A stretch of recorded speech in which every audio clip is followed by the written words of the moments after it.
Na verdade, a única solução é vacina, né? Mas tá vindo a conta gotas.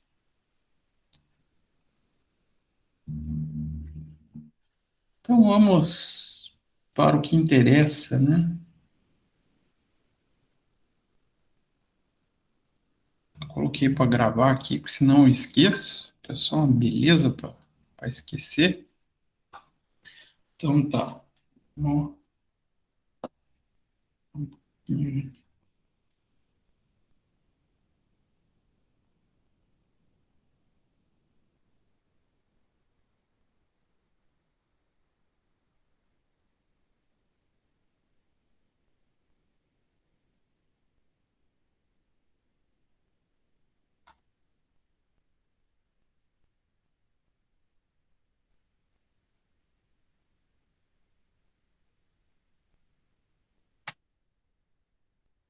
aula passada, nós fizemos alguns comentários sobre a abertura de empresa, né? E como controlar a figura da integralização. Eu ia passar um pouquinho sobre sociedade anônima, mas como vocês vão rever isso no futuro, falar de ágil em ação, eu acabei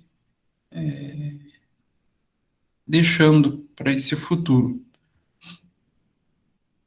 Então, a gente vai passar a trabalhar hoje com a operação com mercadorias.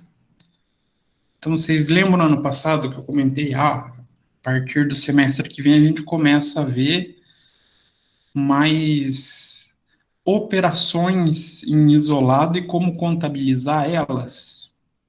Então, hoje a gente começa a ver uma parte dessas operações. Para mim, é a principal falar em operação com mercadoria, porque que empresa consegue sobreviver sem movimentar mercadoria? Não tem, né? Não existe. E separei em duas. Professor, Oi, tudo bem? Bom dia. tudo bom dia. Antes de o senhor começar a aula, eu só queria dar uma opinião aí para o senhor. O senhor prometeu no semestre passado e não cumpriu, né? É. Do Kahoot de novo. Ah, é verdade. Daí o senhor podia organizar alguma coisa para a gente, né? Verdade, eu vou preparar. Vou preparar, inclusive, daí porque também estou com contabilidade básica à noite e eles não conhecem a ferramenta. E é uma coisa que eu sei que vocês ficam assim oriçados em poder ganhar um do outro, né? Verdade. Eu acho incrível como o ser humano é tão competitivo. Eu acho. Na realidade, isso não é uma boa ideia, Mari. É sim, Não é. gente. Na sexta-feira para descontrair, né? Todo mundo atrasado. Hoje, sexta-feira, é difícil, professor. Verdade, sexta-feira é um dos dias mais complicadinhos. Sexta-noite, então, e eu vou trabalhar economia com os calouros. Então, pense, economia já é algo denso, né? Algo que exige muito raciocínio para a gente compreender. Na sexta-feira parece que foi sacanagem. Mas a gente dá um jeito. Mas eu vou preparar, né? Ainda bem que você me lembrou. Fazia tempo que eu não mexia nada, com nenhuma turma com Kahoot. Vou preparar para dar uma descontraída também com o pessoal da noite, que eles têm na quinta noite. Então também já estão cansados, dá para dar uma variada.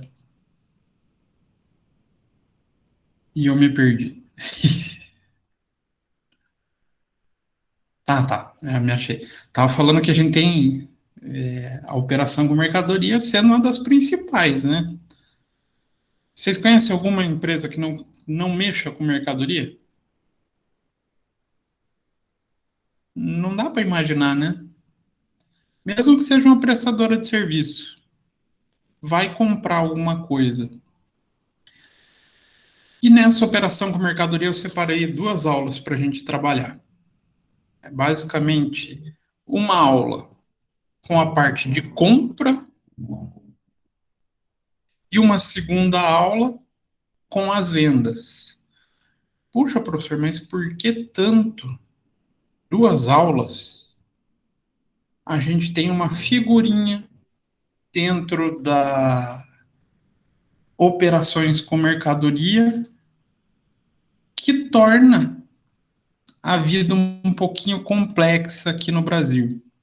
Alguém arrisca o que se deixe operação com mercadoria complexa? O que o brasileiro mais reclama? De imposto? Imposto. Então, a gente vai falar do custo dessas mercadorias, como que a gente faz esse registro no estoque, e já pensando na figura da tributação. A tributação é uma pegadinha para o brasileiro. Claro, a gente vai começar falando só de alguns impostos, na verdade eu separei 2, são os mais usuais, os mais comuns da gente encontrar no dia a dia, e que tem essa peculiaridade que só existe no Brasil, tá, gente?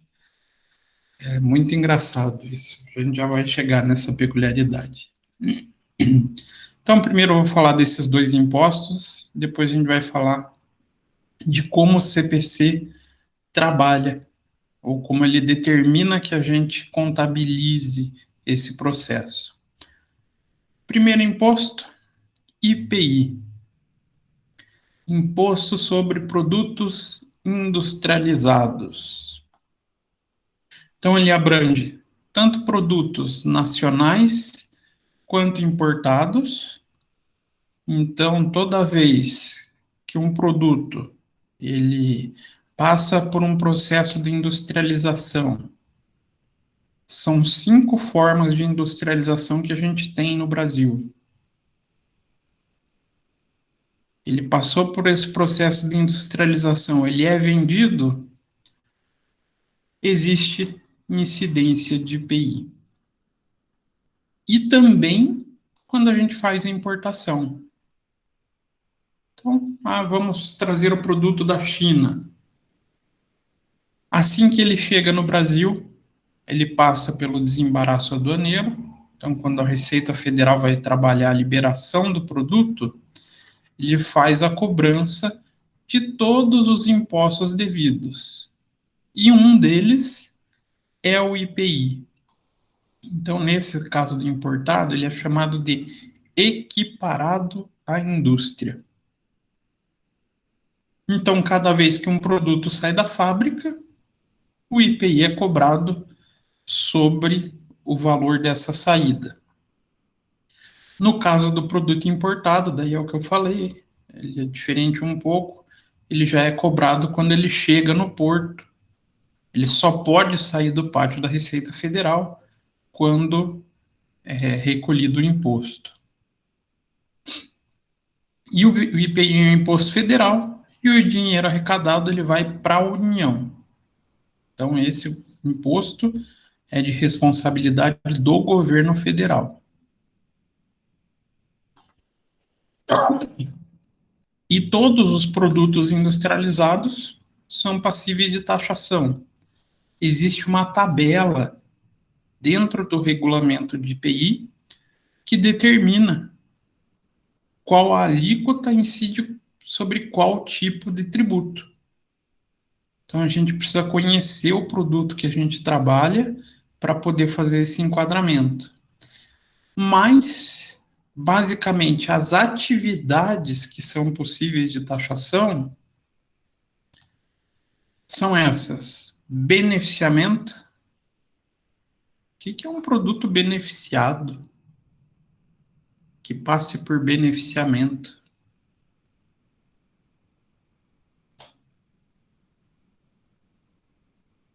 Alguém imagina?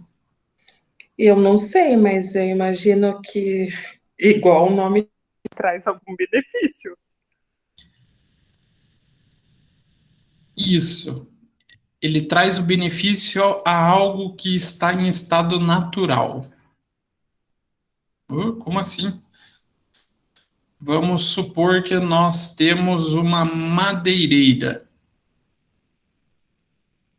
Como que a gente transforma esse processo da madeira? A gente faz uma tábua. A gente pega algo em estado natural e faz um beneficiamento. Então dá para imaginar outra atividade que passe por beneficiamento? Pegar algo que está em estado bruto, natural, e transforma em subprodutos. Ó, teve uma empresa que faz beneficiamento que perdeu alguns bilhões de reais de valor de mercado esses dias.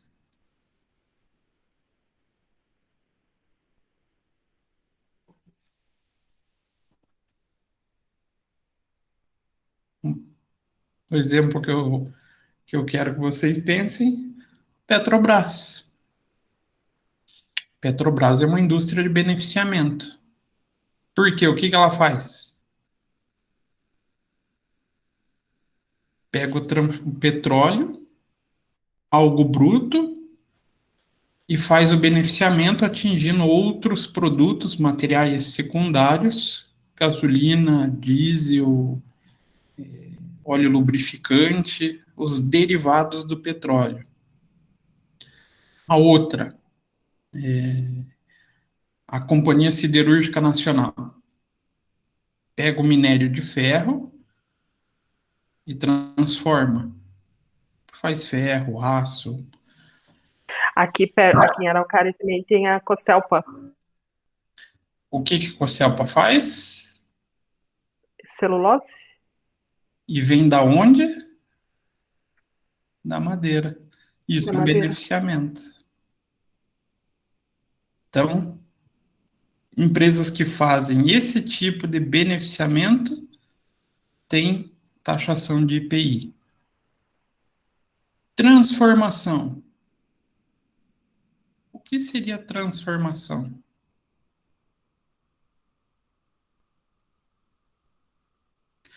E até parece, em certa parte, no conceito com o beneficiamento, mas aqui é transformar algo que já passou por um processo, não está mais em estado bruto, em um segundo produto. Por exemplo, fábrica de alimento. Tá, a gente está lá na Mondelez. A gente vai ver a parte de bolacha. Bolacha ou biscoito. Depende de cada um. Ali a gente está pegando já produtos que passaram por um processo de industrialização e vai transformar em um novo produto.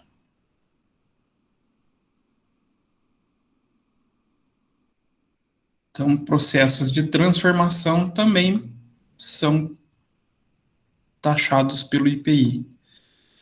Montagem. Montagem é mais fácil da gente pensar, né? Eu compro componentes e faço a montagem em um novo produto. Um bom exemplo disso, a maioria dos eletrônicos são montagem. Compra-se produtos, peças de outras indústrias e eu faço a montagem de um celular. Vocês podem ver que os veículos, como que eles costumam, as fábricas costumam ser chamadas na mídia. Não são montadoras? As montadoras estão fechando, as montadoras estão aumentando a produção, porque o veículo ele tem essa característica. As indústrias, a Ford, a Chevrolet, compram as peças prontas e só fazem o processo de montagem do veículo. Acondicionamento. O que seria acondicionar?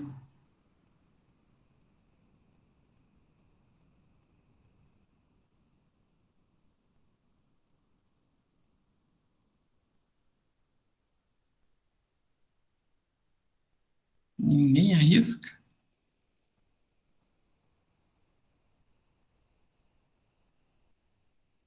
O acondicionamento é quando você coloca um produto que você comprou em uma determinada quantidade em uma embalagem sua em quantidades menores. Ah, tem indústria que faz isso? Várias. Então, um exemplo. Vocês vão comprar azeitona no mercado. Esse produto passou por um acondicionamento. Por quê? Como que essas fábricas trabalham? Geralmente ela compra dos produtores, vem naquelas embalagens grandes, né, que eles chamam de bombona,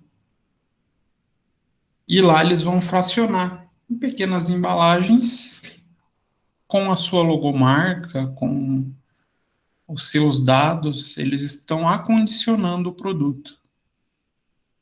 Também paga IPI.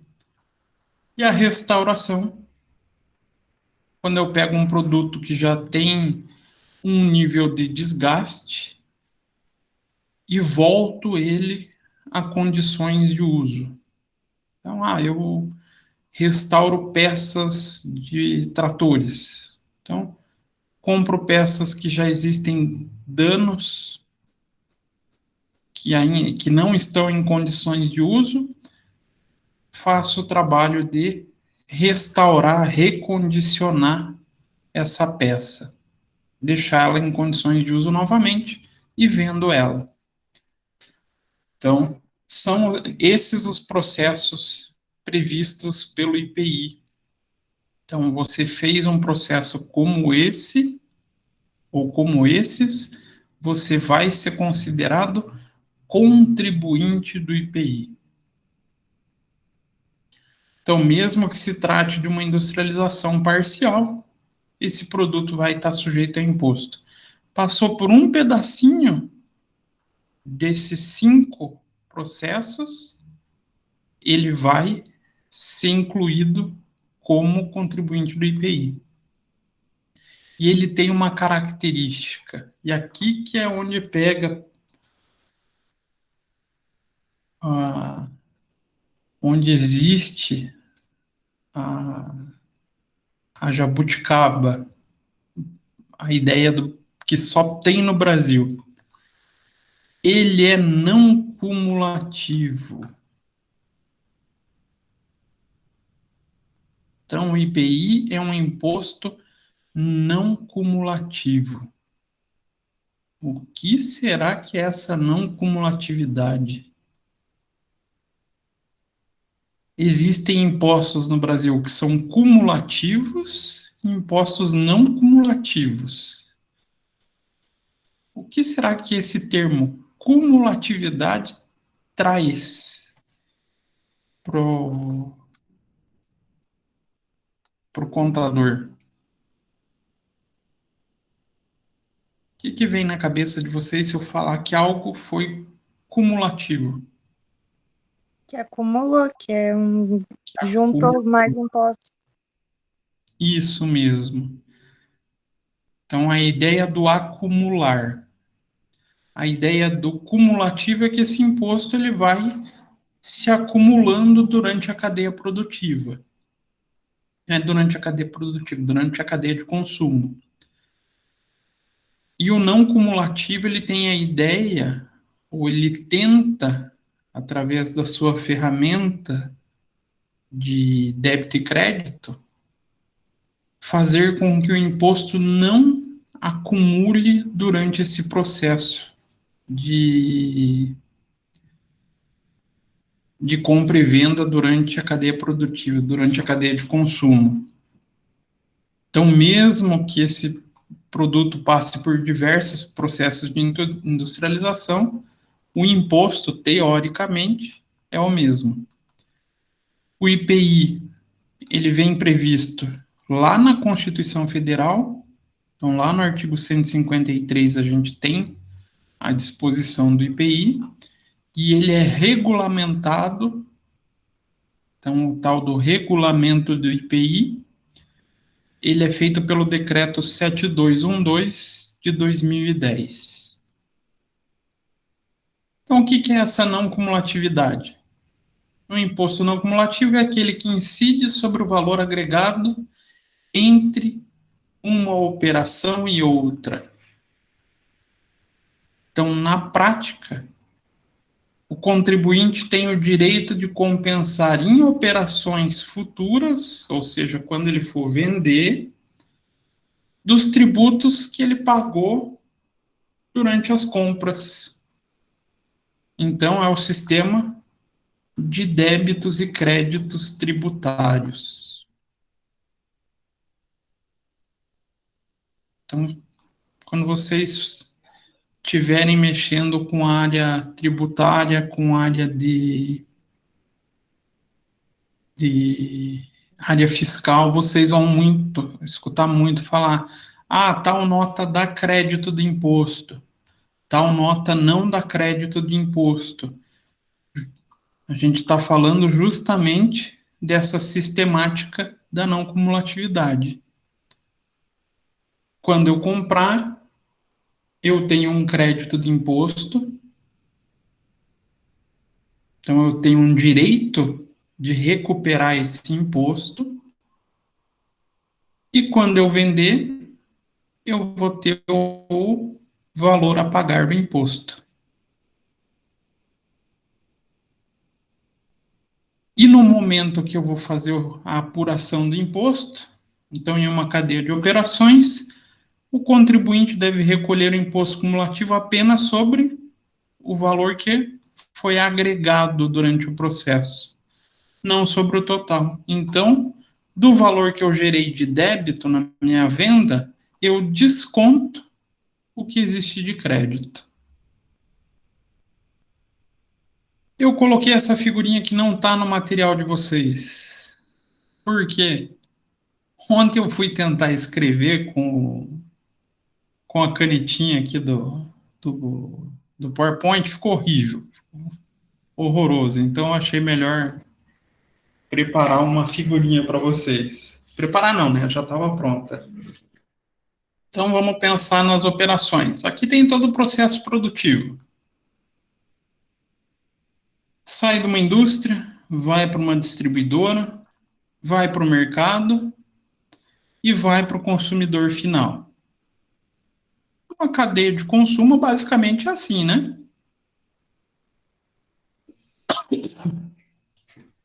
No Brasil, a gente tem basicamente esse tipo de processo. E como que funcionaria a parte tributária? Então, vamos pensar no ICMS, supondo uma alíquota de 10%. Varia também de imposto para imposto? Varia. Aqui poderia ser ICMS, IPI, os dois impostos têm a mesma função. Mesma função não, desculpa. A mesma característica, os dois são não cumulativos. A gente já vai falar sobre o ICMS aqui na frente. Então, vamos supor que a gente tem um imposto de 10%. A fábrica vende para o distribuidor. Quando ele vender, vai gerar um imposto a pagar de 100. Então, aqui sai uma nota fiscal de R$1.000 e lá vai ter R$100 de imposto que a fábrica vai recolher para o governo. Bacana, até aí, normal.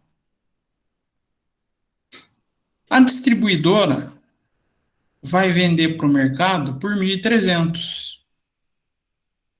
Então, ela está agregando R$300 de valor no produto, não está?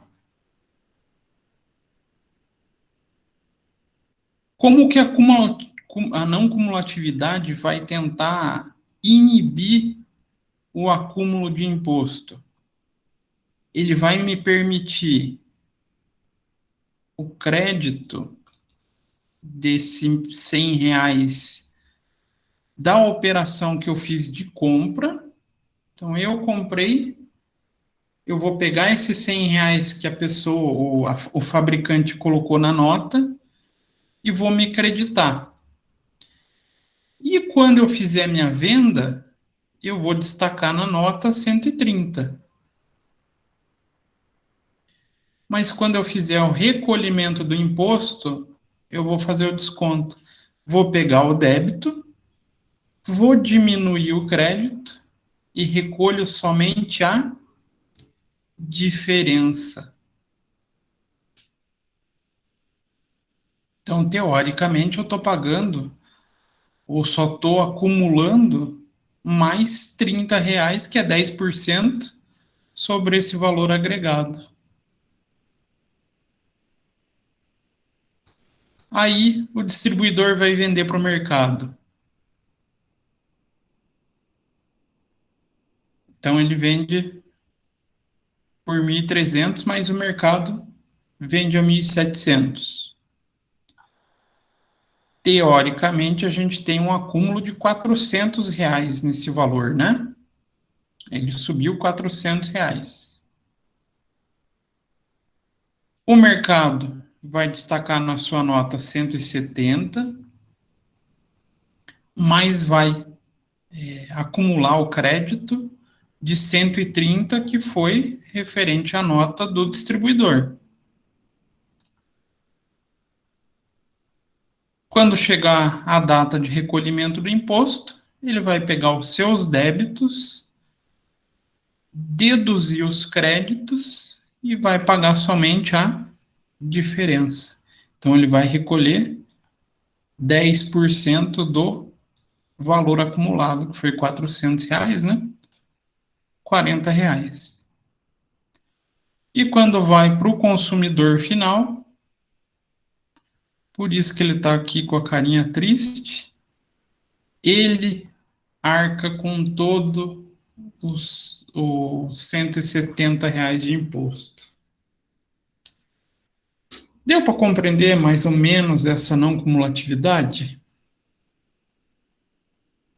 A ideia básica é, quando eu comprar, eu vou me permitir a tomada de crédito, então eu vou ter o benefício de poder descontar esse valor no futuro, eu tenho um direito com o governo, e quando eu vender, eu vou ter um imposto a pagar. Vou ter o débito de imposto. Faço o desconto do benefício e recolho só a diferença. Essa é a sistemática da não cumulatividade. Difícil? Fácil, mais ou menos? Meio difícil. Meio confuso, né? Meio não, é bem confuso. Então, a sistemática tributária brasileira ela é complexa e confusa realmente. Por isso que vocês têm mais disciplinas falando só de tributo, né? Mas nesse momento é importante que vocês tenham em mente. Nas compras, eu me permito descontar créditos. Eu me permito abater o valor que o fornecedor destacou na nota fiscal dele, tendo um direito com o governo. Vai ser o chamado imposto a recuperar. E quando eu vender, eu tenho o imposto a recolher, que é o débito, que é o valor que eu deveria pagar. Essa figura só existe aqui no Brasil, tá, gente? Se vocês forem tentar explicar para qualquer outra pessoa no mundo, vocês vão sofrer horrores, horrores. Quando eu trabalhava na Bosch, um dos impostos que eu trabalhava era o PIS/COFINS. E ele também segue a mesma ideia da não cumulatividade.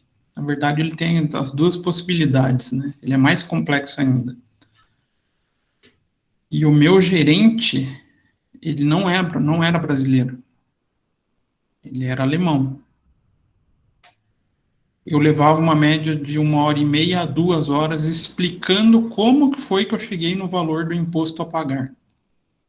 Para explicar o que eram os créditos, o que eu tomei de crédito, quais eram os débitos e como que eu fazia o desconto.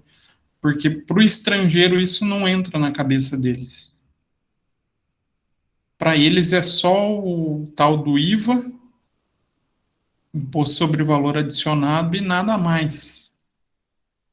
Para a gente não, a gente tem essa bagunça tributária, né? Então, outro imposto, que foi até o que eu acabei usando como exemplo aqui, é o ICMS. Então, Imposto sobre Circulação de Mercadorias, aí tem o Szinho aqui, que são serviços. Porém, serviços extremamente específicos. Então, o ICMS ele incide somente sobre 2 tipos de serviços. Telecomunicações, então telefone, internet, ele é recolhido o valor do ICMS. E serviços de transporte. E o detalhe ainda, tem uma peculiaridade no transporte. Transporte intermunicipal, então quando eu faço de um município para outro, ou interestadual. Se o serviço de transporte for dentro de um município, ele já sai do ICMS, passa para o ISS. Mas os serviços daí são mais particulares. Já a mercadoria, qualquer processo de compra, seja produto ou mercadoria, seja algo que passou por uma industrialização ou algo que seja somente revenda, tem a figura do ICMS. Esse é o imposto que todo mundo paga. Vocês vão comprar alguma coisa, vai pagar. O que deixa a vida de vocês cara, o principal está aqui, ICMS. Então, o ICMS também é um imposto, né? E ele é de competência de Estado e do Distrito Federal. Então, ele é um imposto estadual. Então, quem é responsável pelo recolhimento é o estado que a empresa está. Então, se a gente está no Paraná, a gente vai recolher para o governo do Paraná. Ah, não, minha empresa é no Rio Grande do Sul, vou recolher no Rio Grande do Sul. Ah, eu tenho a matriz no Paraná e uma filial no Rio Grande do Sul, as vendas que eu fizer pela matriz vai para o Paraná, as vendas da filial vai para o Rio Grande do Sul. Para ver como é algo bem xarope de trabalhar. E ele também é um imposto considerado não cumulativo. Então, se a organização compra mercadoria ou contrata um tipo desse serviço, desses 2 que eu falei, né? Pode utilizar o crédito destacado da nota fiscal para reduzir, então, do ICMS pago. Dúvidas sobre essa cumulatividade, sobre esses 2 impostos? Na verdade, deve existir muitas, né? Porque eu sei que tributo é algo que cutuca estudante de contabilidade. Mas o principal é vocês compreenderem a ideia da não cumulatividade. Vocês conseguiram entender esse processo? Quando eu compro, eu tomo crédito do imposto que o vendedor destacou. E quando eu vendo, eu tenho o imposto a pagar. E quando chega a data de recolhimento, eu vou descontar desse meu imposto a pagar tudo que eu tenho de benefício do desconto lá do crédito ou do imposto a recuperar. Deu para entender? A professor está bem confuso para mim, pelo menos. Vocês vão começar a compreender um pouquinho melhor a hora que a gente contabilizar isso. Só que detalhe. Professor, deixa eu Oi. ver se eu entendi. Então, no começo lá, ele adquire um produto com imposto. E ele Aham. cobra imposto em cima do imposto. E ele repassa a mercadoria com um imposto que, no final, daí a gente acaba pagando um imposto sobre aquele primeiro imposto que foi repassado? Vamos voltar para o desenho aqui. Você quer se colocar na posição do consumidor. Isso? Isso. Você vai recolher, você vai efetivamente pagar esse 100 mais o 30 mais o 40. Vai sobrar para você. Mas a gente não recolhe como consumidor final. A gente paga dentro do valor da nota. Quem recolhe são as empresas. Então, quando a empresa aqui, a fábrica vende, a parte do imposto de R$ 1.000, quem vai recolher é ela, que é o 100. Aí foi para o distribuidor vendeu por 1.300, ele vai fazer um recolhimento para o Estado ou para a União da diferença do que ele vendeu e do que ele teve de crédito na compra.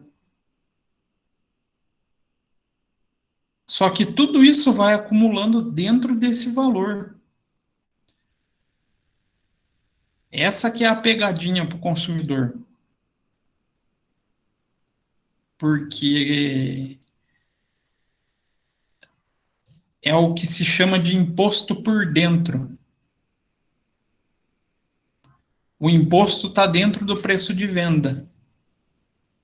Então, o valor que sai da nota já está considerando um imposto lá dentro, no seu valor. Esse 130 já faz parte do 1.300. Então, por isso que a gente fala que o imposto sobre consumo é o que encarece a vida do brasileiro.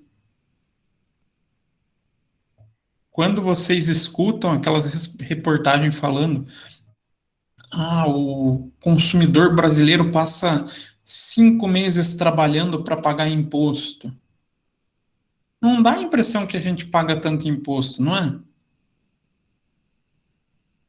Para Porque ser a gente não vê, né? Não percebe.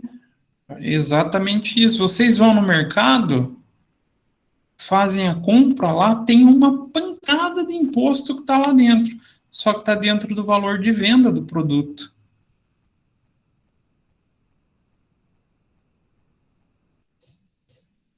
O máximo hoje que foi feito para tentar amenizar isso, e que ninguém presta atenção, é colocar lá na nota valor aproximado dos tributos. Alguém já viu isso? Sim. Isso foi para tentar esclarecer para o consumidor quanto que a gente tem aproximadamente de imposto sobre ou dentro desse valor da nota fiscal.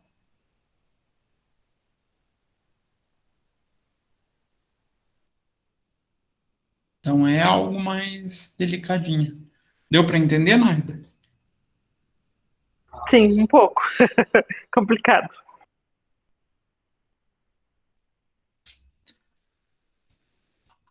Professor, É, então esses R$ 100 ali, ó, que ele pagou lá da primeira venda de ICMS, ele fica como crédito, digamos assim, e ele paga mais 30.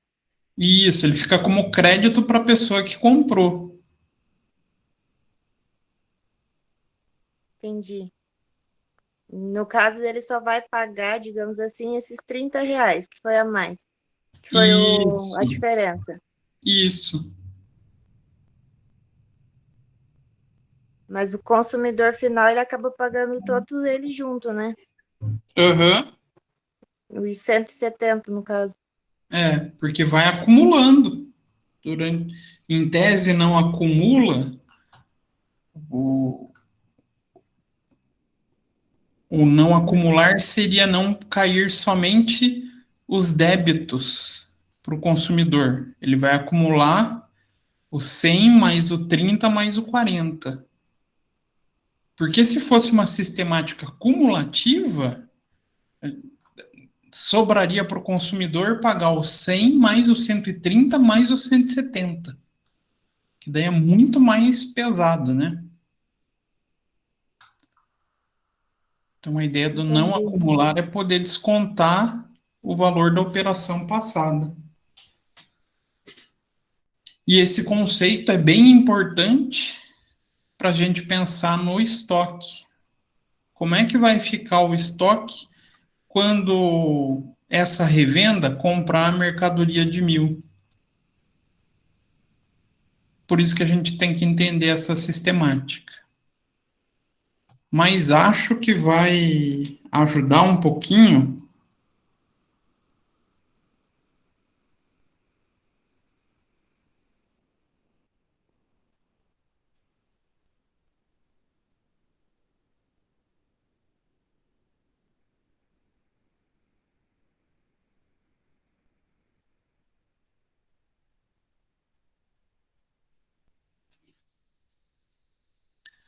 Vai ajudar um pouquinho a contabilização. Quando a gente contabilizar isso, acho que vai dar para vocês perceberem melhor o que é o descontar o crédito. Então, para falar no custo dos estoques, a gente precisava entender ou ter uma noção sobre essa ideia de recuperação de imposto ou não recuperação, tomar crédito ou não tomar crédito, porque o CPC 16 faz algumas considerações referente à composição do custo. Então, esse custo de estoque, quem fala sobre ele, CPC, letra bonita pra caramba, CPC 16. Primeiro, CPC 16 fala que a gente tem duas formas de mensuração de estoque. Uma, que é o valor do custo, valores que eu pago no período da compra, é o que importa para a gente nesse momento. E a outra seria o valor realizável líquido, valor que vale um produto em uma transação não forçada. Então, quando eu compro, eu penso sempre em contabilização pelo custo. Valores que são efetivamente pagos. Então, nossa contabilidade, basicamente, contabiliza pelos valores de nota fiscal. Utiliza os documentos fiscais e outros documentos pertinentes à compra para efetuar sua contabilização. E o custo de aquisição vai compreender os seguintes valores: o preço da compra, então, o valor que eu negociei lá com o fornecedor, os impostos de importação e outros tributos, e eu vou somar eles, menos os recuperáveis junto ao fisco. Então, se ele for recuperável, eu não somo, eu deduzo. Se eu não tiver a chance de recuperar, ele vai fazer parte da composição do estoque. Bem como custo de transporte, de seguro, manuseio e outros valores diretamente atribuíveis à aquisição de produto acabado, material para produção ou material para utilização na prestação de serviço. Descontos comerciais, abatimentos e outros itens semelhantes devem ser deduzidos do custo de aquisição. Desconto comercial, a gente tem que tomar um pouquinho de cuidado. O que o CPC considera como desconto comercial? No Brasil, a gente tem 2 tipos de desconto. Alguém arrisca falar quais são?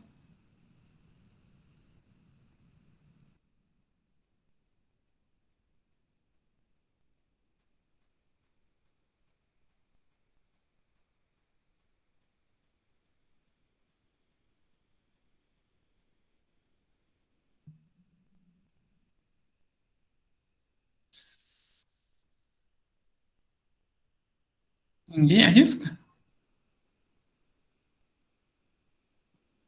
Existem descontos chamados de incondicionais e descontos chamados de condicionais. Então, remete à figura da condição.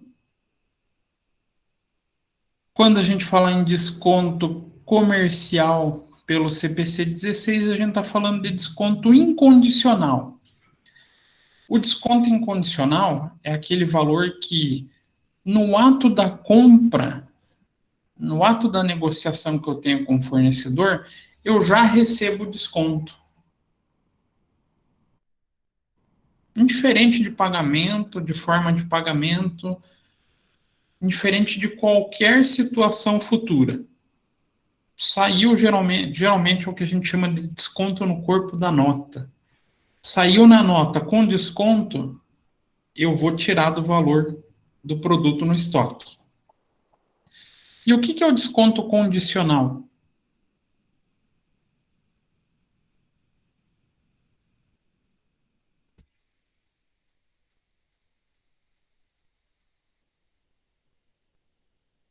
Depende de uma condição futura. Esse desconto vocês geralmente têm. Aonde vocês podem encontrar ele?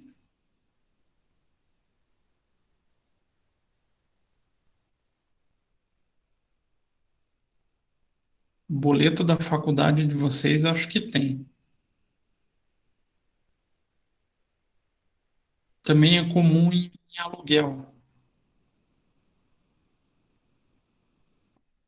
É o desconto que vocês só vão conseguir se atender um critério. No da faculdade, a gente tem um desconto para pagar até tal data. Depois de tal data é um valor maior. Ó, não é um critério? Sim. É um se pago até tal data, desconto de tanto. Isso é uma condição. Desconto condicional, ele é resultado financeiro, é uma receita financeira, não tem relação nenhuma com estoque. A gente só trabalha pensando no estoque e o desconto incondicional. Então, essa é a forma que se compõe o valor do estoque no CPC 16. Macete ou forma de cálculo. A gente pega preço bruto pago ao fornecedor, ou preço da nota fiscal, mais impostos não recuperáveis, mais frete e seguro no transporte, mais armazenamento e manuseio. Por que que esses dois caras entram no valor do estoque? Por que será que eu tenho que colocar no valor do meu produto que vai para o estoque o frete? Por causa do CPC ele custo? tem... Hã? Por causa do custo da mercadoria? Por uma característica para compor o custo.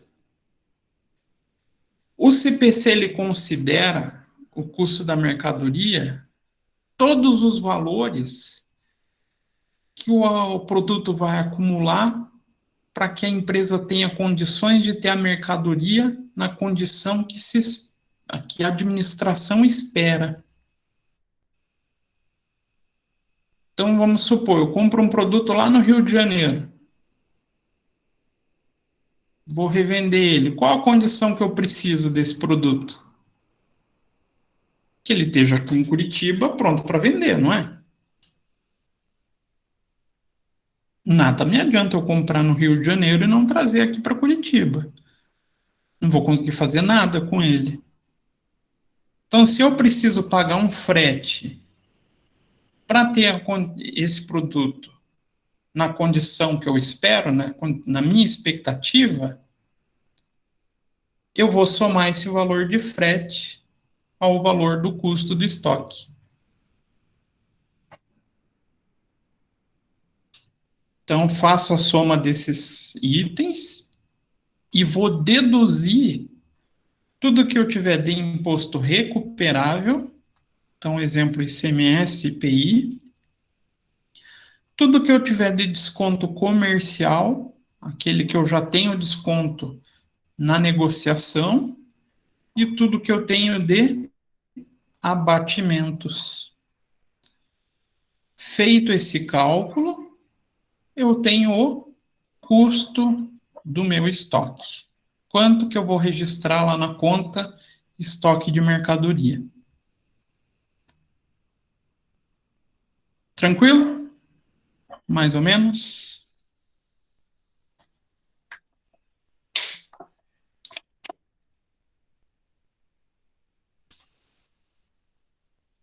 Então, aqui só um adendo. A entidade pode, ou geralmente compra, produto na condição a prazo. A maioria das empresas fazem isso, né?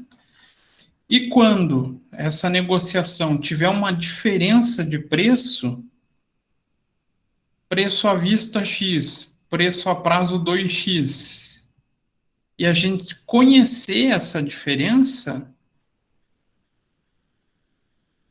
a diferença entre o preço a prazo e o preço à vista, a gente considera como despesa com juros. Não entra no valor do produto. Aonde que a gente costuma encontrar fácil essa variação entre preço à vista e preço a prazo? Para a gente, consumidor mesmo. Qualquer loja Nas que a gente lojas. vai de Bagunçou. móveis, Loja de móveis, de roupa. loja de roupa.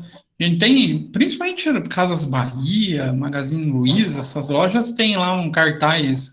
Primeiro você coloca grande valor parcelado, né? E pequenininho valor à vista.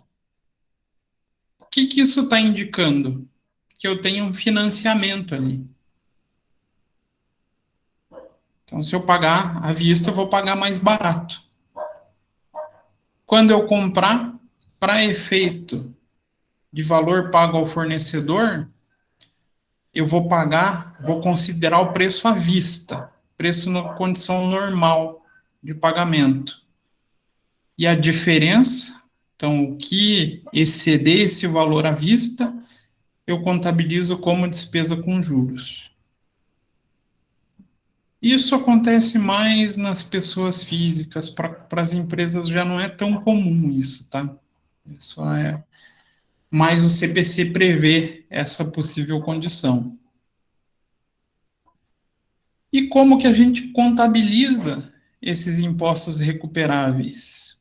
Então, ICMS e IPI pago na mercadoria para revenda e para industrialização não deve integrar, então, o custo da mercadoria, né? Tá? Até aqui no cálculo a gente desconta os impostos recuperáveis. Eles vão ser escriturados nos livros fiscais. A gente tem 3 livros fiscais para isso. Livro de entrada, onde a gente registra todas as notas de entrada. Livro de saída, a gente registra todas as notas de saída. E o livro de apuração do ICMS e livro de apuração do IPI. Então, além dessa parte fiscal, do registro fiscal, a gente contabiliza esses impostos em contas específicas. Então, uma forma de contabilizar os impostos recuperáveis pagos na aquisição de mercadorias são em contas próprias, classificadas como ativo e como circulante, que levam o nome ou intituladas de IPI a recuperar e ICMS a recuperar. Então, a gente vai ter 2 continhas no ativo circulante, chamado de IPI e ICMS a recuperar. Por que leva esse nome e vai no ativo? Quando a gente comprou, a gente não está gerando um direito com o governo?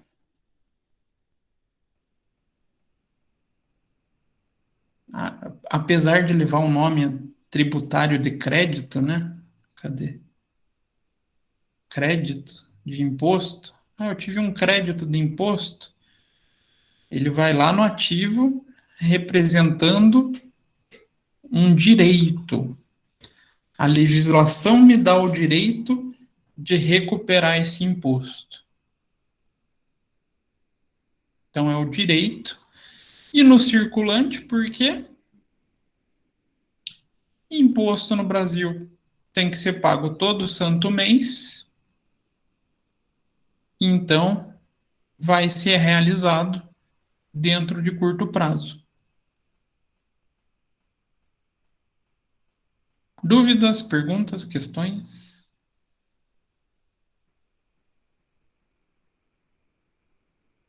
Mais ou menos. Acredito que vão ter muitas a hora que a gente for colocar em prática. Então, vamos lá. Vamos para um exemplo.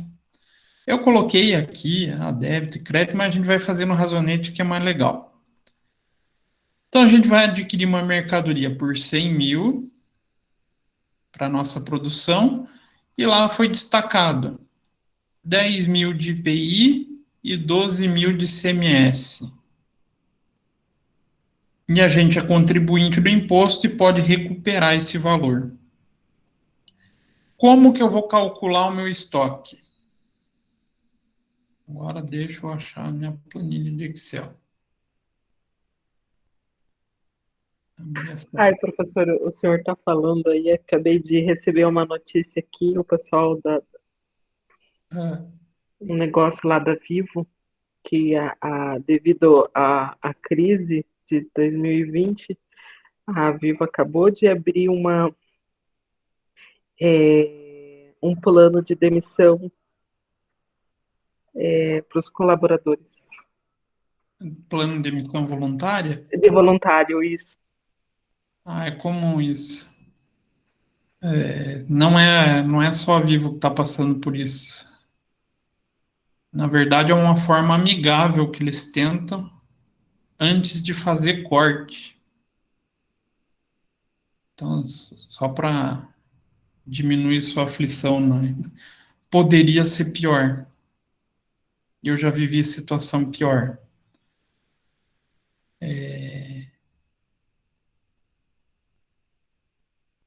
Eu passei por dois ainda, inclusive. Quando eu trabalhava na LL, a gente tinha o... Não era um plano de demissão voluntária, era simplesmente um plano de vamos demitir mesmo. A gente chamava de corte. Olha que coisa maravilhosa de enfrentar no dia a dia.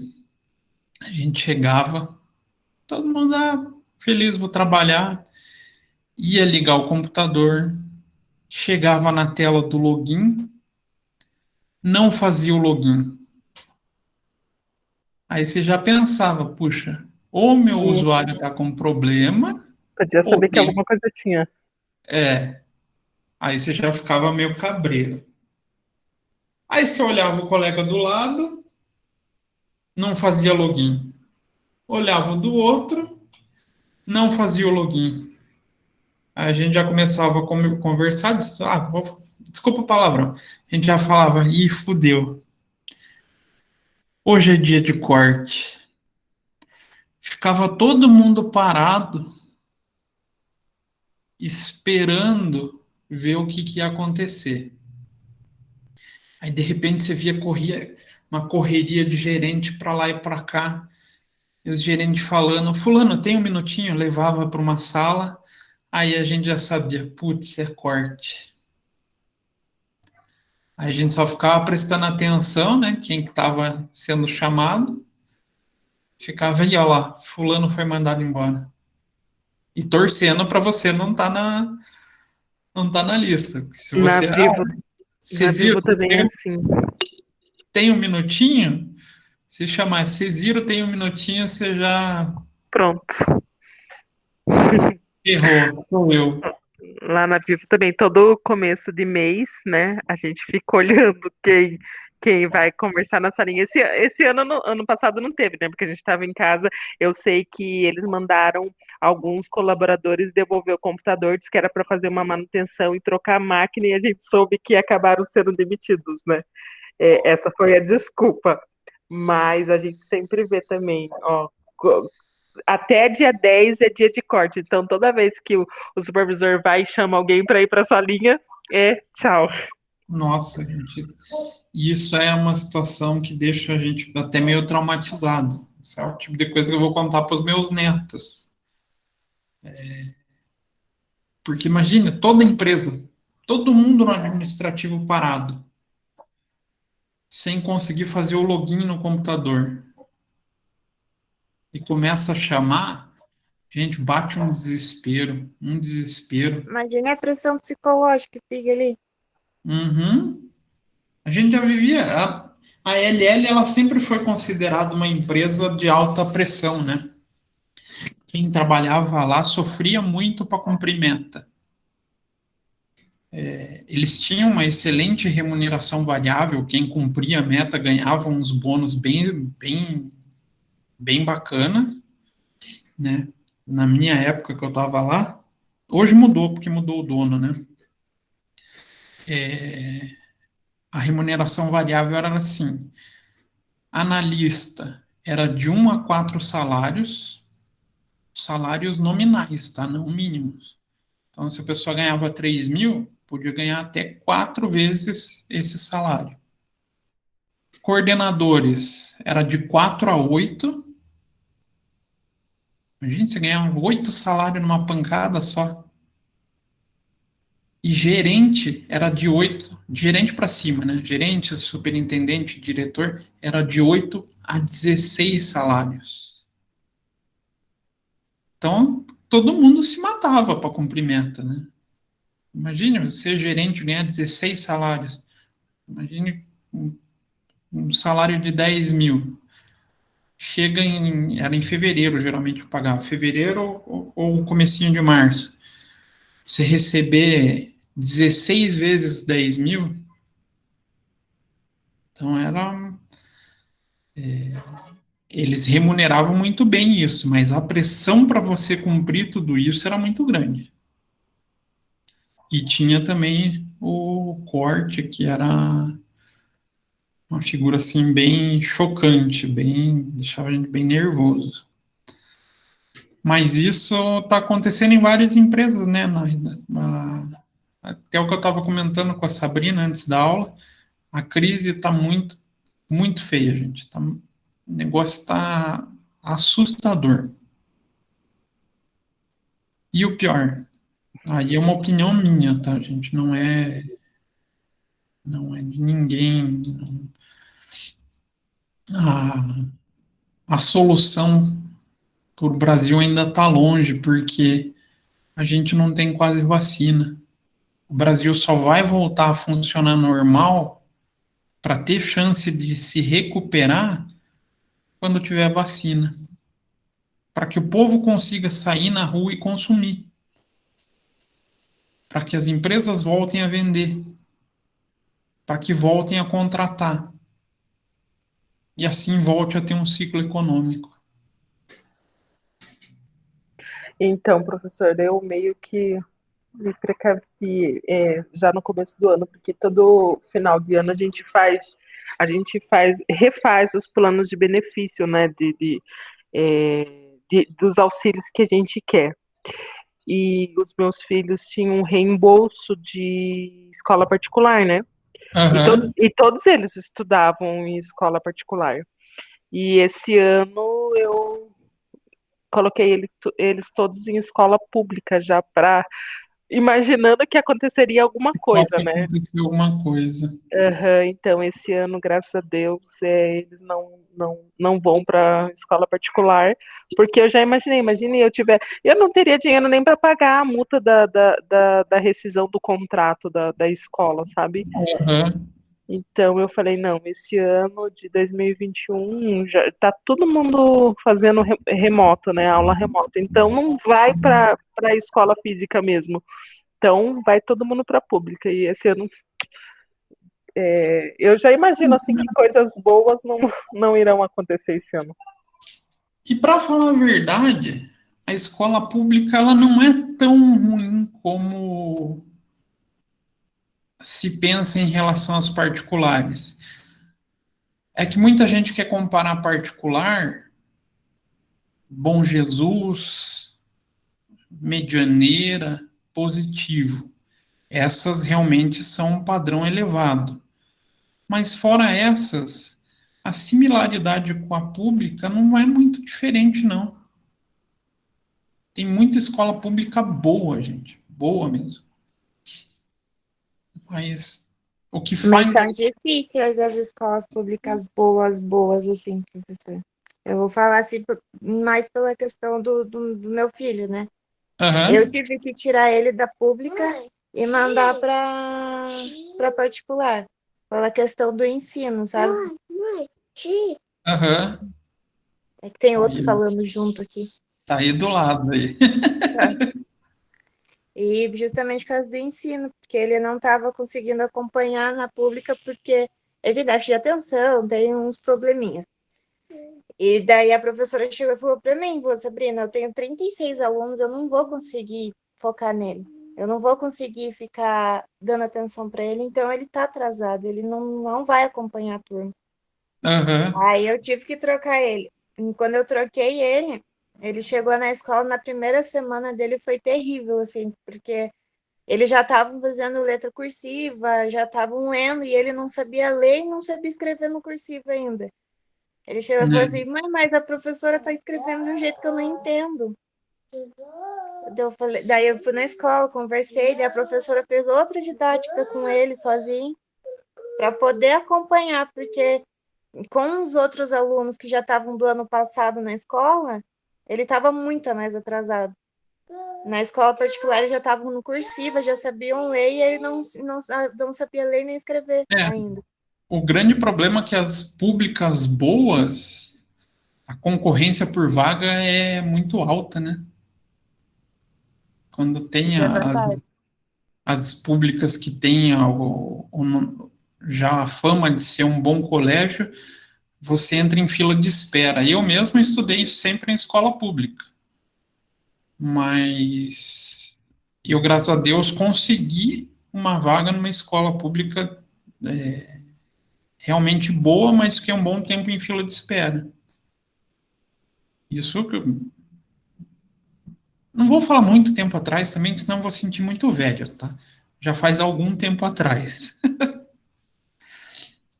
Mas, igual a Naida estava falando, a gente, professor, também está sofrendo. Não sei se alguém comentou com vocês, eu nem devia estar comentando por estar gravando, mas. Foda-se. Vocês estão tendo um professor que está dando só 50 minutos de aula? Não. Tá todo Não. mundo passando, né? Sim. Porque os professores têm boa vontade. Por quê? A gente teve redução de salário. Por isso a gente teria liberação para dar só 50 minutos de aula. A gente ganhava 3 horas aulas, que sempre foi o padrão. Reduziram o nosso salário. Mas a gente não vai parar também prejudicar vocês. Não vou deixar de ensinar o que eu gosto de ensinar por causa do salário. Mas a faculdade também está sofrendo, todos os setores comerciais estão sofrendo, gente.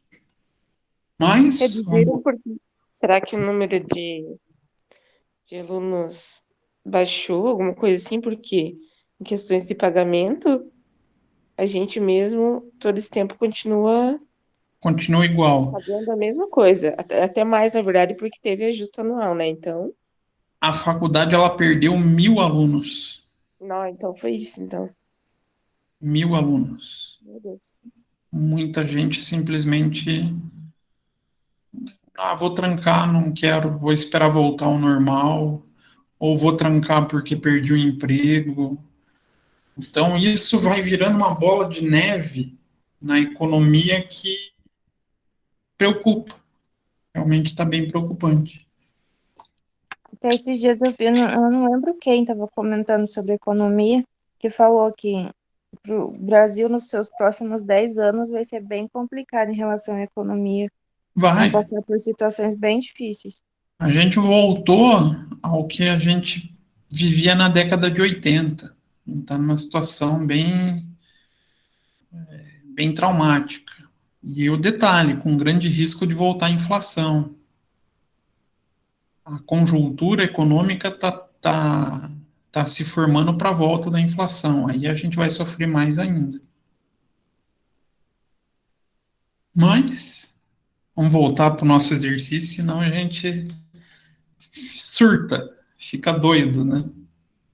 Então a gente vai comprar a mercadoria por 100, com IPI de 10 e CMS de 12. O que eu indico para vocês, até vocês ganharem prática, montem aquela tabelinha. Preço de compra. O que mais? Impostos não recuperáveis. Fretes e seguros. O que mais que tinha? Armazenamento e manuseio. Isso, eu ia colocar manuseio, armazenamento. Manuseio e armazenamento. Esses três são... Opa. Tomando, né? E aqui a gente começa a diminuir. Quem que a gente diminui? Impostos recuperáveis.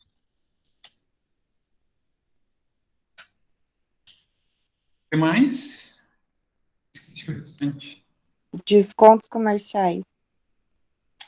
Descontos comerciais. E falta um. Os abatimentos. Abatimentos. Também deduzindo. E o resultado disso vai ser o quê?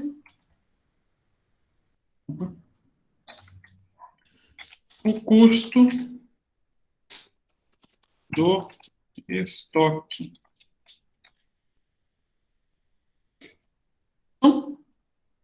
Para vocês ganharem prática, depois vocês vão ver que isso aqui se torna algo muito mecânico a gente já pensar.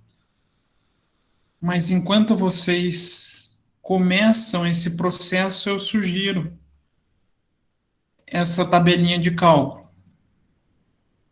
Então, a gente teve uma compra de 10 mil. Teve um IPI. A compra foi de 100 mil, né? Um IPI de 10. Um ICMS de 12. Então, a gente já tem todos os elementos aqui referente à operação, né? Foi o exemplo aqui. Quanto que vai valer o nosso estoque? Professor, não estou enxergando, tem como aumentar? Tem? Melhorou? Sim. Vou colocar aqui para ficar mais bonitinho. Então, quanto que a gente vai pagar para o fornecedor? 100 mil, foi o valor que a gente comprou, né? Tem algum imposto aqui que não seja recuperável? Não, né? Só falou do ICMS e do IPI. Zero. Tem frete? Falou algo em frete? Não. Não. Não, né? Então, zero. Teve manuseio? Também não. Teve imposto recuperável? Teve. ICMS e o IPI, né? Então, 10 mil do ICMS, mais 12 mil do IPI, 22 mil de imposto recuperável. Teve desconto? Não deram desconto para gente. E não teve abatimento também. Então, com essa informação, a gente só segue o cálculo. 100 mil mais 0, mais 0 do frete, mais 0 do manuseio. Pus um mais automático aqui sem querer. Aí eu começo a diminuir. Menos 22 mil do imposto recuperável, menos 0 do imposto do desconto comercial, menos 0 do abatimento. O meu estoque vale 78 mil.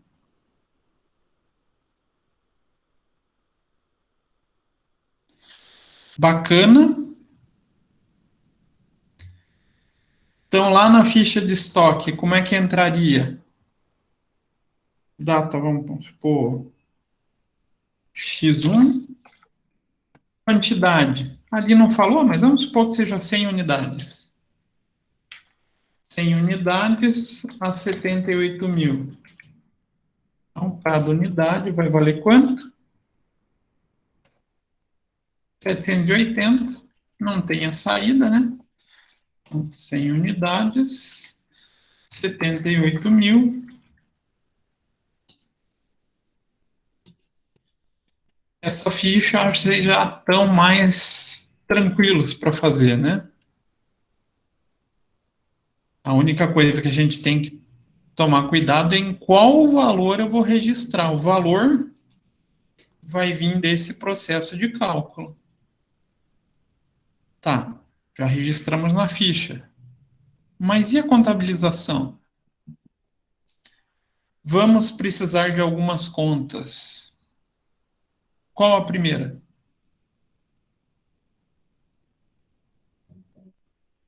Uma que vocês já estão mais acostumados. Caixa. Caixa? Poderia ser fornecedor também, né? Se for pagar a prazo. Outra conta. Que está relacionado com essa ficha. Estoque? Estoque. Aí vai entrar as duas novas, que é o direito que eu tenho com o governo. Então, eu vou ter o IPI a recuperar e o ICMS a recuperar, que são direitos que eu tenho perante o fisco, perante o governo. Então, no caixa, vou pagar quanto? 100. Eu negociei com o fornecedor 100 mil, vou ter que pagar 100 mil. Mas no meu estoque entrou quanto? É 780? 780 é 78. cada unidade, né? Total, Ah, 78. 78.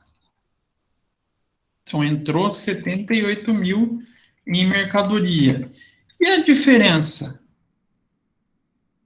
É 10 mil que o governo vai estar me devendo. Aqui é o governo federal, né? O IPI. E 12 mil que o governo estadual vai estar me devendo. Mas isso daí eu recupero quando? No começo de cada mês, quando a gente confronta o imposto que eu gero na venda com o imposto que eu tenho de crédito. Por isso que hoje é a primeira parte, hoje a gente vai comprar. A aula que vem a gente vai fazer a venda com impostos. Aí vai ter um imposto a recolher. Quando tiver um imposto a recolher, a gente vai vir para essa sistemática aqui. Nesse momento, a gente registrou esse cara aqui, ó. R$ 100 que a gente tem de benefício. Apesar que na contabilidade não entra como crédito, né? Aqui a gente cai na mesma história da contabilidade do banco. Aqui a gente está vendo que o governo tem a dívida com a gente. Aí na próxima aula, quando a gente vender, vai gerar o valor a recolher. E daí na hora do pagamento da guia, a gente só vai pagar 30. Esse procedimento de encontro de débitos e créditos a gente vai fazer completinho daí na próxima aula. Mas o importante nesse momento é que vocês conheçam o importante da aula de hoje. Quanto que vai entrar no estoque e quanto que fica referente a IPI e ICMS. Ficou um pouquinho mais fácil vendo a contabilização? Sim. Mas eu aconselho, nos momentos de compra, até vocês ganharem a prática, monta essa tabelinha. Vai ajudar bastante.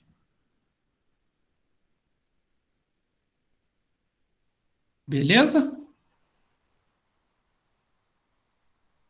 Beleza. Vamos para o nosso encerramento de hoje. Eu falei que eu ia trazer uma contabilização da aula passada com a de hoje. Então, a gente vai contabilizar esses 4 fatos. Então, vamos utilizar essa mesma estrutura aqui, tá?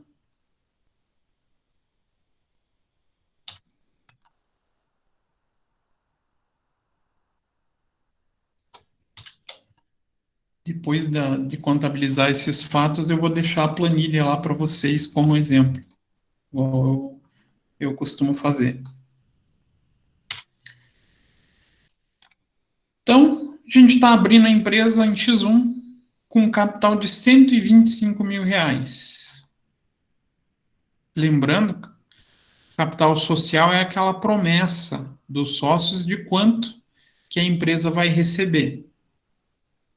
Sendo 50 mil em um imóvel, 50 mil em dinheiro e o restante a integralizar em uma semana pelo sócio X. Opa, teve sócio que vai ficar devendo, vai pagar no futuro. Então, como é que a gente vai registrar essa abertura da empresa? Qual que é o capital social da empresa?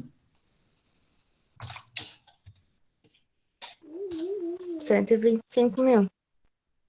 125 mil, que é o comprometimento que os sócios tiveram para abertura. Opa. Comprometimento dos sócios com a abertura da empresa. Eles já colocaram algum valor? Colocaram. Tem imóveis e tem dinheiro.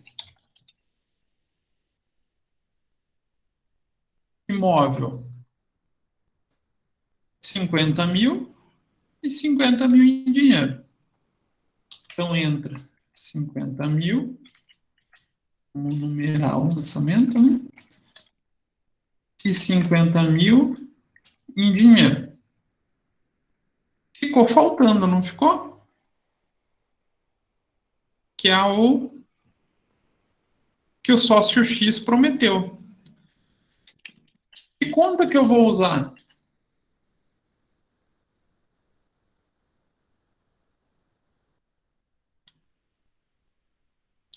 Leva um nome bem parecido com esse, porém indicando que é a integralizar. Então,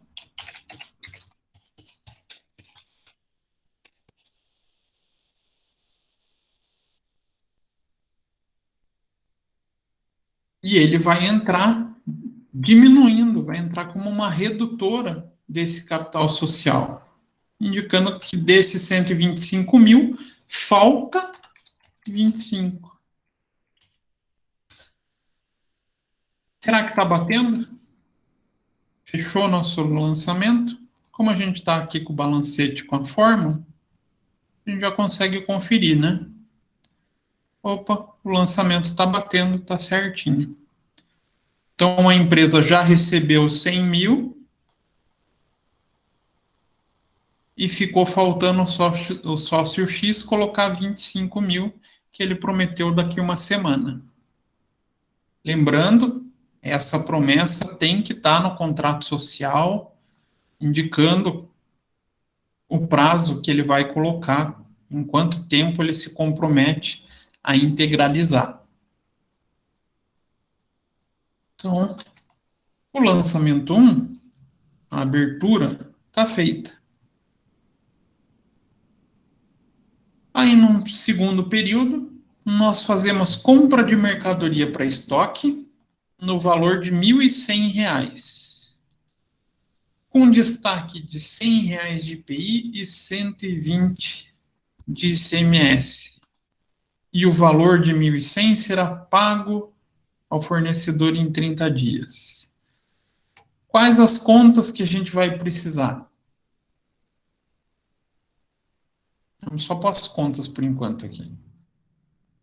Estoque. Estoque. E fornecedores. Fornecedores, já que a gente vai pagar no futuro, né? O que mais?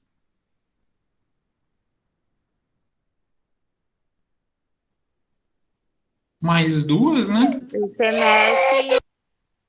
ICMS e IPI a recuperar.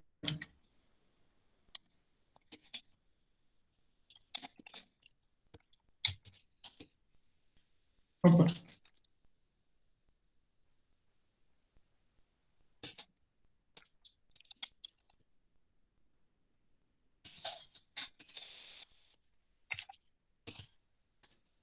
Agora, quanto que eu vou contabilizar em cada um? Vamos para a tabelinha para fins de cálculo. Quanto que a gente vai pagar para o nosso fornecedor? 1.100. Quanto que a gente vai pagar de IPI? A gente não, né? Que teve de destaque na nota fiscal. R$ 100 de IPI e 120 do ICMS. R$ 100 de IPI e 120 do ICMS. Então, preço de compra, 1.100. Não teve imposto recuperável, não teve frete, não teve manuseio e armazenamento, teve os 220 dos impostos recuperáveis, não teve desconto comercial e não teve abatimento. Então, eu faço o cálculo, 1.100 mais zero, menos 220, menos zero. Então, meu estoque vai ser registrado por 880.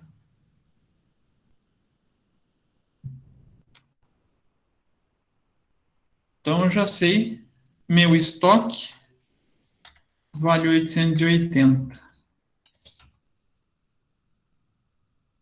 Quanto que eu vou pagar para o fornecedor? Ou quanto que eu vou ficar devendo para ele? 1.100. 1.100. E quanto que eu vou ter de direito a recuperar com o ICMS e com o IPI? 120 e 100. Então, lançamento 2, lançamento 2, e 1 mais 2. Será que fechou?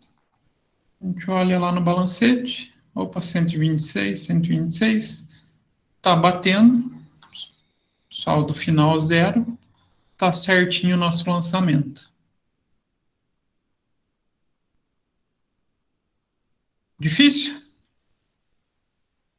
Ou tá começando a ficar mais fácil? Difícil. Vocês falavam a mesma coisa quando estava começando lá no semestre passado. Logo, logo vocês vão estar achando bem tranquilo. Tudo é questão do quê mesmo? Prática. Prática. Lançamento, então, lançamento 2 a gente já fez. Lançamento 3. Integralização parcial. Pô, esse sócio X está difícil, hein? No valor de 20 mil pelo sócio X. Então, ele está daquela dívida que ele assumiu com a empresa, do 25 mil, ele pagou 20. Então, vai entrar no caixa 20 mil. E a contrapartida? Eu diminuo a integralizar 20 mil? Isso. Então, a dívida que estava 25 mil, eu vou lá e faço o crédito de 20 mil, diminuindo, então, o sócio agora fica devendo quanto? Aqui não está pegando a fórmula. Sócio X está devendo agora só 5 mil para a empresa. Lá está batendo, 146,100, bacana, 146,100 e 0 no saldo final. E o último lançamento, fizemos mais uma compra. Agora, compra de mercadoria para estoque no valor de 3 mil. Com destaque de R$ 300 de IPI e 510 de ICMS. O valor será pago 50% à vista, 50% a prazo. Para esta compra, a empresa pagou à vista um frete de R$ 200. Opa, a gente precisou trazer essa mercadoria de algum lugar pagando o frete. Como que vai ficar o custo? As contas a gente já tem todas aqui.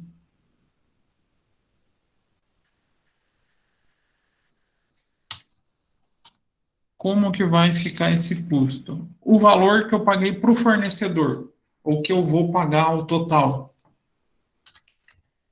3.000 que eu comprei, né? O IPI, quanto que eu tenho de destaque?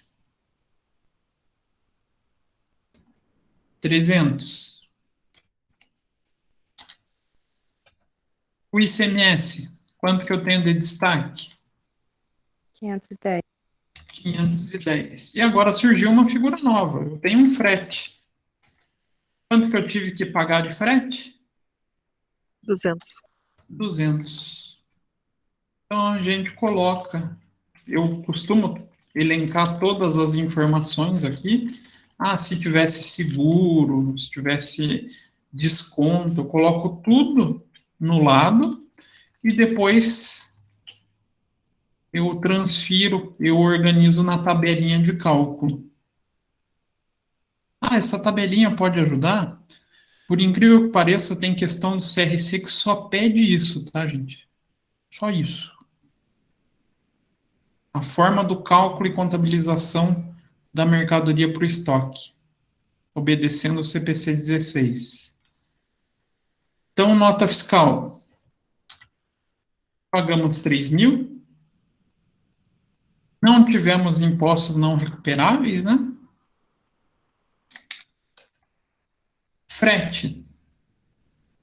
Tivemos 200. Não tivemos manuseio e armazenamento. Tivemos 810 de ICMS e IPI.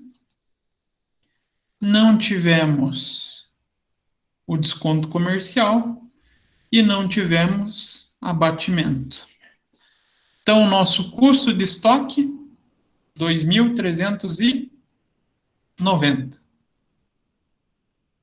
Então, lá na continha de estoque, no lançamento 4, ele vai entrar com 2.390. Bacana. Agora a gente registra o pagamento do fornecedor, 3.000. Como que ele vai ser registrado? Como que a gente pagou ele?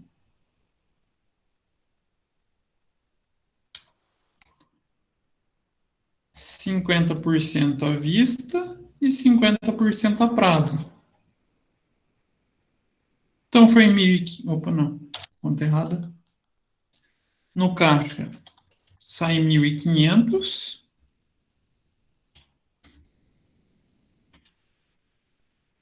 E a outra metade eu vou ficar devendo. Tá certo? Falta o frete, né? Ah, calma. Primeiro vamos pagar o fornecedor.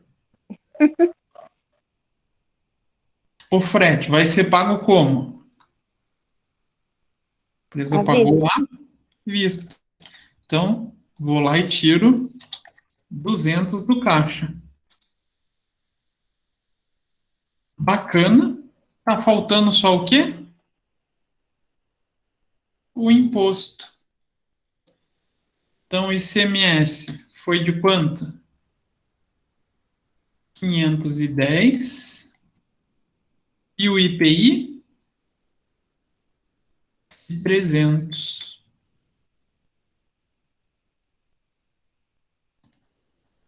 Será que fechou o lançamento? Posso vir aqui conferir. Bateu bonitinho. Então, temos o débito e crédito igual, saldo final, 0. Aí a gente faria a montagem do balanço. Professor, Oi? aqueles 200 do frete saiu da onde? Quer dizer, que ele foi ali o caixa, né? Isso. E aonde E que ele foi parar como contrapartida? é isso que eu tô perguntando. Aqui, ó. Tá dentro do estoque. Ele contabiliza junto ali. Isso. Por quê? Quando a gente fez esse cálculo, para chegar no 2.390, a gente somou ele. Uhum, entendi, Então, ele acabou fazendo, compondo o valor da mercadoria. entendi. Perfeito. É por isso que eu indico para vocês, no começo, enquanto vocês não criarem aquele hábito quase de ser mecânico, façam esse processinho aqui. Façam esse cálculo. Então, ficaria faltando só o nosso balanço. Então, ativo circulante. A gente teria quem? Caixa, estoques, ICMS a recuperar e IPI a recuperar. Essas são as contas circulantes, né? Tudo que vence dentro de um ano.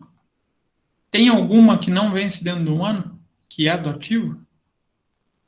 Não, Tem aqui o imóveis, né? é verdade. Tinha esquecido o imóvel, é que eu não tava enxergando ele. Ativo não circulante.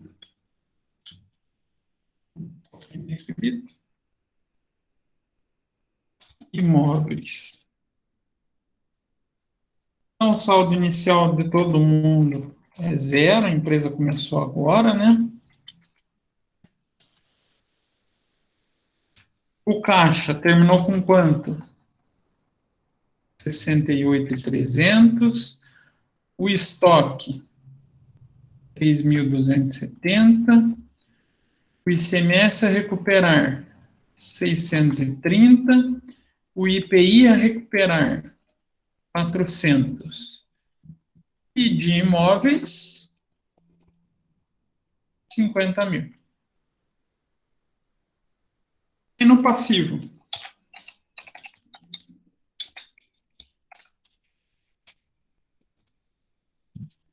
A gente tem um circulante. Qual conta que a gente tem do passivo circulante aqui? Só fornecedores, né?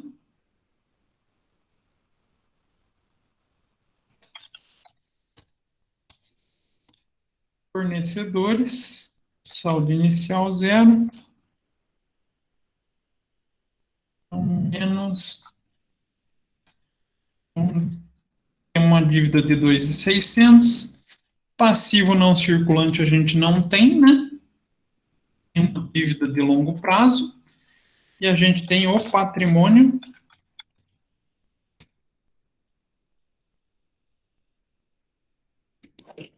E vai entrar as duas contas de capital. Capital social.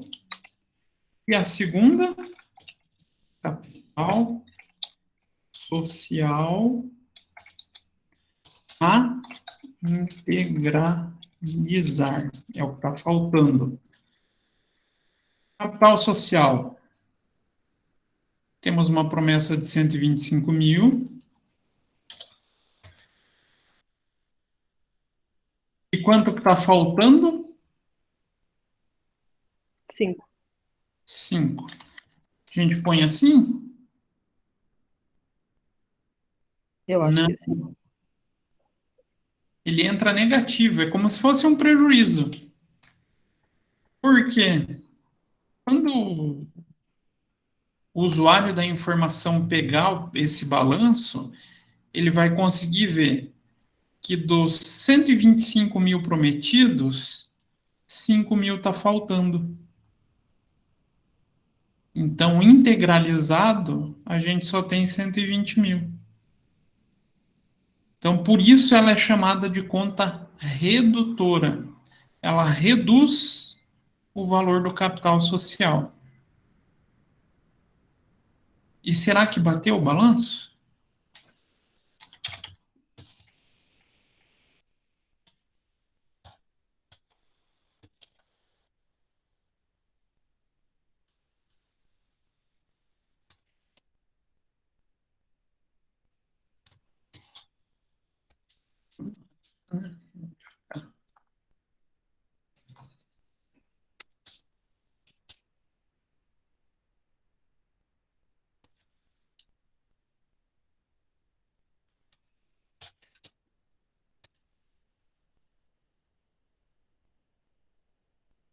Então, fechamos o período com total de ativo 122.600, total do passivo mais PL 122.600.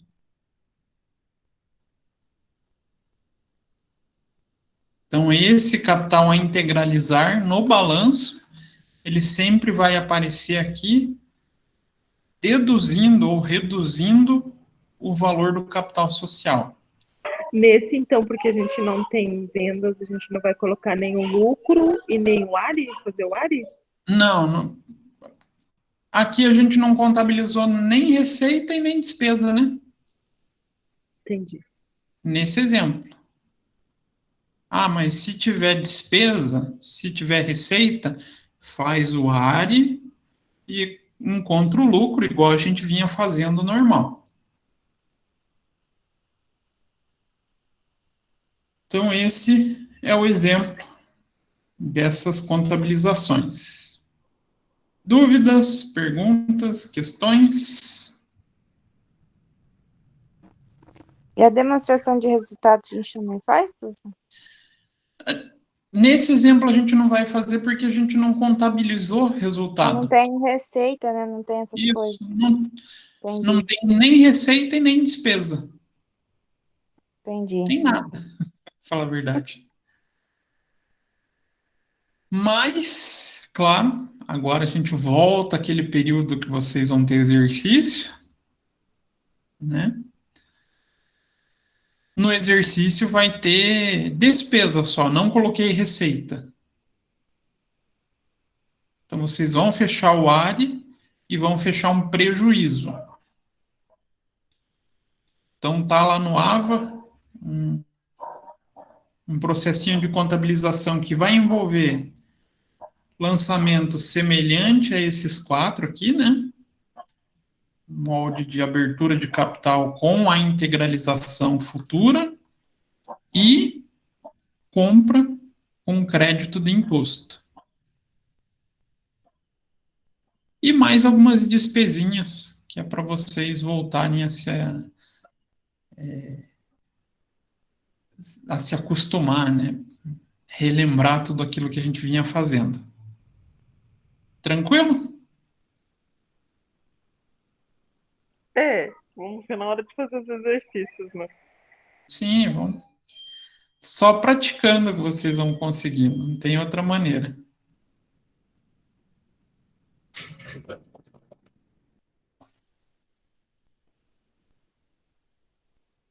Gente, vocês esperam um minutinho só para eu receber uma encomenda? Espera? Já volto. Sim. 2 minutinhos.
Desculpa aí, gente, voltei.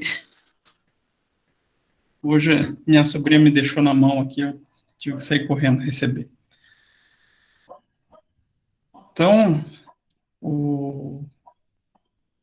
vocês vão ter para essa semana só esse exercício para fazer e uma questãozinha lá para frequência.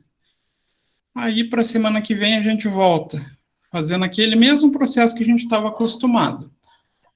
Corrige o exercício e passamos por um conteúdo novo.